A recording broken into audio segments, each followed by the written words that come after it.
नमस्ते, जय श्री कृष्ण। जय श्री कृष्ण। आज के दिन की शुरुआत कर रहे हैं हम એનાથી કરીએ જ મમ્મી। આજે આપણે ચોખા ચાળવાથી કરી રહ્યા છીએ। ચોખા ચાળે છે અને મમ્મી અમને શીખવાડે ચોખા કેવી રીતે ચડાય બતાવો। 300 સે ચાયણો રાખી 300 ચાયણો રાખીને ચાળવાનો। હા, અને આ રીતે 300 ચાયણો ગુડી 300 રાખવાનો અને ચોખા ચાળવાની ક્રિયાઓ ચાલુ થઈ છે। એના ઉપર સહેજ હાથ ફેરવી અને એક આમ ઝાટકો મારવાનો। એના પર હાથ ફેરવીને ઝાટકો માર, ક્રોસમાં રાખવાનું પહેલા તો, અને આમ ક્રોસમાં રાખવાનો, પછી આમ ઝાપટો મારવાનો, પછી આમ નજર દોડાવી દેવાની અંદર કે જીવા। Very good.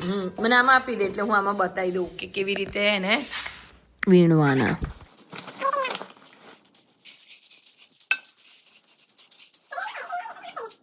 એટલે થાળીમાં એક બાજુ ઢગલી કરી પછી આમ ધીમે ધીમે ફેરવવાનું, જોવાનું।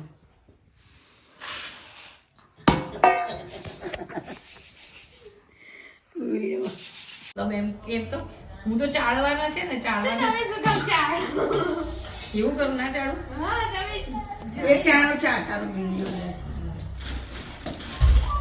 રીતિ બેન, તમે સરસ રીતે ચાળો છો અને થાળીમાં લઈને ચોખાને સાફ કરી રહ્યા છો। વેરી ગુડ, શાબાશ। મને એવું નથી કે પીની છોકરી કામ કરે, પણ તો લાગ્યું કે ગામડાની અમદાવાદની છે માણે ટાઈપ ધીસ કે પ્રેક્ટિસ ટીચર તેમજ એક્સપર્ટ ઘરના કામની અંદર પણ ધ્યાન રાખી રહ્યા છે અને કામ કરી રહ્યા છે, એને ખરેખર વખાણવા લાયક છે।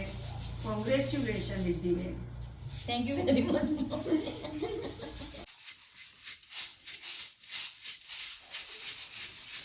સરસ। રિદ્ધિ ગુડ્ડીને તૈયાર કરી રહી છે કે કેવી રીતે અનાજ સાફ થાય। સરસ, જાત મહેનત જિંદાબાદ। હાથે તે સાથે પોતાનું કરેલું સફાઈવાળું અનાજ ક્યારેય નડતું નથી, બગડતું નથી,